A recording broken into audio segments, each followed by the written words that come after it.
Bonjour à tous et bienvenue sur videobourse.fr pour une analyse moyen terme de la paire livre sterling face au dollar. J'ai regardé donc mon graphique en journalier. Donc on voit que depuis la crise des subprimes, donc en 2008, on a eu une grosse accélération baissière de la livre sterling face au dollar. Plus précisément depuis fin 2007 jusqu'à mars 2009, donc au fort de la crise, on est passé d'une livre sterling à 2,11$ à une livre sterling à 1,34$, donc de grosses variations sur cette paire qui est réputée pour être volatile, historiquement volatile. Alors depuis mars 2009, on s'est enfermé dans un espèce de triangle de consolidation, tout en maintenant une tendance de fond plutôt baissière, c'est-à-dire qu'on ne retraçait pas jamais plus de 50%, on butait souvent sur les 38,2, on repartait, sans pour autant marquer des plus bas de plus en plus bas. Donc on avait quand même marqué un vrai niveau de support à 1,34, un vrai plus bas, d'ailleurs qui n'a pas été testé depuis bien des années. C'est peut-être le plus bas historique, j'ai pas regardé les informations sur toute la paire. Quoi qu'il arrive, c'est pas ce qui nous intéressait, c'est pour ça que je me suis pas renseigné plus que ça à ce sujet. Ce qui nous intéressait, c'est le comportement des cours ces derniers jours pour essayer de définir l'évolution de la livre sterling face au dollar pour les prochains jours. Alors, sur la livre sterling face au dollar, on a eu un biseau baissier que j'avais dessiné en bleu sur mon graphique, ça c'était lors de ma dernière analyse. J'avais dit qu'en cas de sortie à la hausse, j'avais dit qu'il fallait surveiller attentivement le comportement des cours au niveau des seuils importants, que constituait la résistance, donc le haut du biseau baissier, et le support, donc le bas du biseau baissier. En l'occurrence, on est sorti à la hausse et on a eu une très belle accélération, on a rallié très rapidement la résistance oblique baissière, qu'on pouvait tracer en reliant les plus hauts du 11 juillet 2008 et le pic haussier du 10 novembre 2010. Donc belle phase d'accélération haussière. Actuellement on tâtonne un peu, on est en phase de consolidation, on ne peut pas encore parler de correction.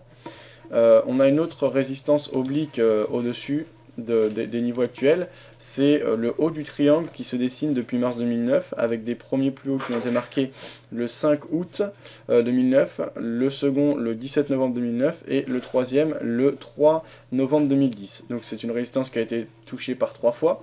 En général on dit que quand on a 3 points alignés, la résistance, ou quand la résistance sous le support, en tout cas la ligne est validée. Donc là on a une vraie résistance qui se dessine à ces niveaux. Et je pense que désormais, ce qui est le plus intéressant à faire, c'est d'attendre de voir les réactions des cours au contact de ce niveau, donc de la résistance, si jamais on y arrive. Donc concrètement, au cours des prochains jours, pour moi, on peut voir plusieurs scénarios. Soit une phase de consolidation, et donc un retour, pourquoi pas, vers cette vers ce nouveau support qu'on pourrait tracer. Alors, je vais faire un peu de ménage pour pas avoir trop de choses, hein. Donc ça, je vais le mettre en noir. Voilà, ce nouveau support. Là, le biseau baissier bleu, je peux l'enlever maintenant, il ne nous servira plus.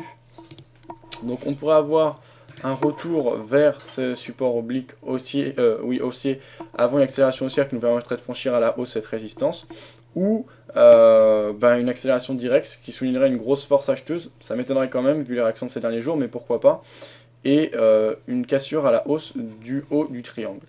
À ce moment-là, je pense qu'une prise de position dès la cassure sera intéressante.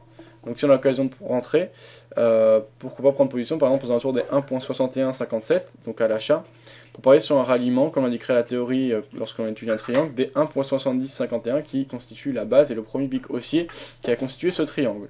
Les plus audacieux pourront même aller chercher plus haut, et pourquoi pas les 50%, mais là ça me semble un peu périlleux.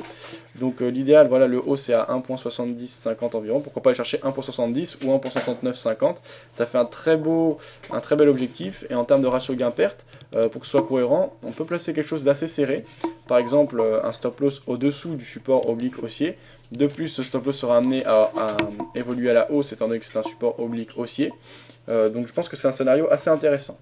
Alors pour ceux qui préfèrent les pullbacks aux cassures, pas grand chose de plus à signaler, si ce n'est attendre la cassure effective, puis un retest pour se servir de l'ancienne résistance comme zone de support. Donc pour conclure sur GBP/USD, j'aurai un avis plutôt haussier, même si je ne rentrerai pas sur les marchés au cours actuel, j'attendrai une cassure effective du haut du triangle.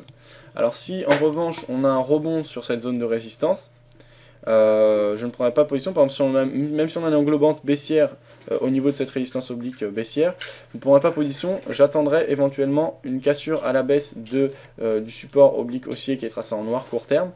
L'idéal étant de jouer la cassure à la baisse du triangle, je pense que c'est le plus sûr et le plus cohérent. Donc pas de signaux à la baisse avant un bon moment. Donc pour le moment je me concentrerai sur le signal d'achat qui apparaîtrait en cas de cassure à la hausse de la résistance oblique baissière qui constitue le haut du triangle. Voilà, bonne journée à tous et à bientôt sur videobourse.fr.